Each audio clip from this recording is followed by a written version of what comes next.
ये कहानी एक पुराने गांव और एक भूत की है जो गांव के लोग आज भी भूल नहीं पाए हैं। ये कहानी उस समय की है जब गांव में रात का अंधेरा कुछ और ही रहस्यमय होता था और हवाओं में एक खास सी खामोशी छाई रहती थी। वह गांव एक घने जंगल के बीच स्थित था। चारों ओर पेड़ों की छांव और ताजगी थी। घर छोटे थे पर लोग बड़े दिल वाले थे। लोग अपनी मेहनत से खुश रहते और दिन रात काम में व्यस्त रहते। लेकिन एक बात थी जो हमेशा गांव वालों के दिलों में डर पैदा करती थी। वह था गांव के बाहर का पुराना हवेली, जिसे लोग भूतिया हवेली कहते थे। कहते हैं कि हवेली के भीतर एक भूत रहता था जो हर रात गांव के आसपास आता और अजीब सी आवाजें करता। कहानी यह थी कि एक समय इस गांव में एक साहसी और समझदार लड़का था जिसका नाम था राघव। वह अपनी हिम्मत और उत्साही स्वभाव के लिए प्रसिद्ध था। वह गांव के बड़े बुजुर्गों से हमेशा सुनता था कि रात के समय हवेली के पास नहीं जाना चाहिए क्योंकि वहां एक भूत रहता है। लेकिन राघव को यह सब केवल एक किस्से की तरह लगता था। वह नहीं मानता था कि कोई भूत हो सकता है। एक रात राघव ने तय किया कि वह हवेली जाएगा और देखेगा कि आखिरकार वहां क्या है। रात का समय था जब सब कुछ शांत और सुनसान था। हवेली के पास पहुंचते ही राघव को हवा में अजीब सी गंध महसूस हुई, लेकिन वह हिम्मत नहीं हारा और हवेली के अंदर घुस गया। अंदर घुसते ही उसे वहां की नीरवता का एहसास हुआ। हवेली के अंदर की दीवारों पर पुराने जाले थे और फर्श पर जंग लगी हुई थी। वह धीरे धीरे हवेली के अंदर बढ़ा और तभी अचानक एक आवाज आई, क्या तुम मुझे देख सकते हो? राघव को डर महसूस हुआ, लेकिन उसने साहस जुटाया और कहा, तुम कौन हो? मैं तुमसे डरता नहीं। वह आवाज फिर से गूंज उठी, मैं तुम्हें डराने नहीं आया हूं बल्कि तुमसे कुछ पूछने आया हूं। राघव ने पूछा, तुम कौन हो और तुम इस हवेली में क्यों फंसे हो? तब उस आवाज ने कहानी सुनानी शुरू की। वह एक राजकुमार की आत्मा थी जिसका नाम वीरेंद्र था। वीरेंद्र का जीवन बहुत ही दुखद था। एक समय जब वह इस गांव में राज करता था, उसने अपनी प्रजा के साथ विश्वासघात किया था। वह बहुत ही क्रूर और निर्दयी शासक था। उसकी क्रूरता के कारण गांव वालों ने उसे नष्ट कर दिया और उसकी आत्मा को शांति नहीं मिली। उसकी आत्मा हवेली में फंसी रही। हर रात वह गांव में आकर अपना बदला लेना चाहती थी। मैंने बहुत सारे निर्दोष लोगों को दुख पहुंचाया। अब मैं शांति की तलाश में हूं, वीरेंद्र की आत्मा ने कहा। राघव ने देखा कि यह भूत कोई सामान्य भूत नहीं था। उसकी आत्मा को शांति चाहिए थी। राघव ने निश्चय किया कि वह इस आत्मा की मदद करेगा ताकि वह शांति पा सके। राघव ने गांव वालों से मिलकर यह बात साझा की और सबने मिलकर एक बड़ा यज्ञ आयोजित किया ताकि वीरेंद्र की आत्मा को शांति मिल सके। यज्ञ के बाद वीरेंद्र की आत्मा को शांति मिल गई और वह हवेली से विदा हो गया। गांव वाले अब डर से मुक्त हो गए थे और राघव की साहसिकता ने उसे गांव में बहुत सम्मान दिलवाया। गांव वालों ने राघव के साहस और समझदारी की सराहना की और यह कहानी एक सीख देने वाली बन गई। कभी भी बिना किसी कारण के किसी को नाजायज न समझें, क्योंकि कभी कभी जो हमें भूत प्रेत या डर लगता है वह कहीं न कहीं दिल की उलझन होती है जिसे समझकर शांत किया जा सकता है। तब से उस गांव में कोई भी हवेली के पास नहीं जाता था, लेकिन उसकी कहानी आज भी गांव में सुनाई जाती है और लोग राघव के साहस और वीरेंद्र की आत्मा की शांति के बारे में चर्चा करते हैं। गांव और भूत की कहानी भाग 2। कई सालों तक उस गांव में शांति रही।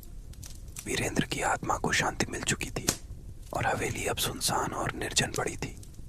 लोग रात के समय उस हवेली के पास जाने से डरते थे, लेकिन अब उन्हें यह डर नहीं था कि कोई भूत बाहर आएगा। वे इसे एक पुराने किस्से की तरह भूल चुके थे। परंतु एक दिन कुछ ऐसा हुआ जिससे गांव वाले फिर से डर से कांपने लगे।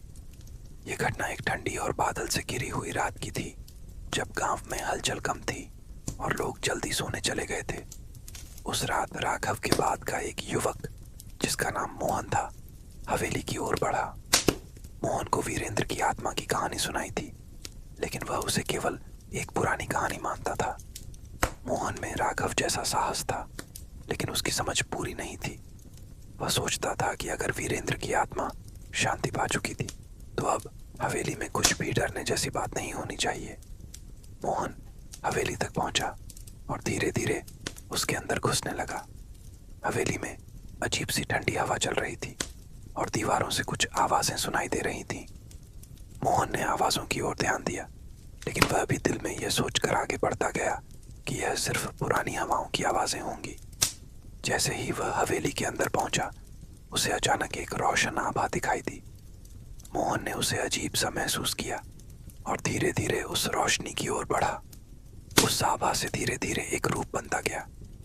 मोहन की आंखें फटी रह गईं जब उसने देखा कि सामने खड़ा व्यक्ति वही वीरेंद्र था, जो अब तक गांव वालों की यादों में एक डरावनी छाया बनकर जीवित था।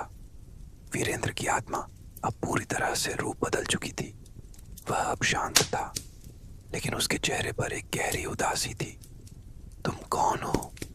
मोहन ने डरते हुए पूछा। मैं वीरेंद्र हूं, उस रूप ने कहा, लेकिन अब मैं तुम्हें डराने के लिए नहीं आया हूं। मैं अपनी आत्मा की एक आखिरी इच्छा पूरी करने आया हूं। क्या तुम मुझे बता सकते हो कि तुम्हारी अंतिम इच्छा क्या है?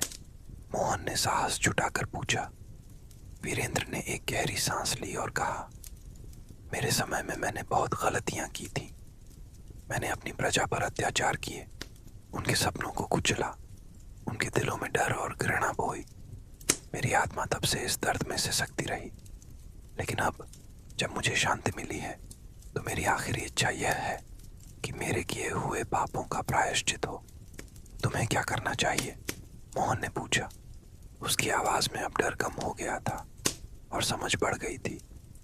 वीरेंद्र ने कहा, मेरे पापों का प्रायश्चित सिर्फ इस तरह हो सकता है कि गांव में एक ऐसा स्थल बने जहां लोग शांति से पूजा कर सकें और वे हमेशा याद रखें कि पाप और अत्याचार का परिणाम क्या होता है। मैं चाहता हूं कि लोग मेरे पापों से कुछ सीखें और अपने दिलों में अच्छाई और सच्चाई को स्थान दें। मोहन ने उसकी बात समझी और उसे वादा किया कि वह वीरेंद्र की इच्छा पूरी करेगा। मोहन ने गांव वालों को बुलाया और वीरेंद्र की इच्छा के बारे में बताया।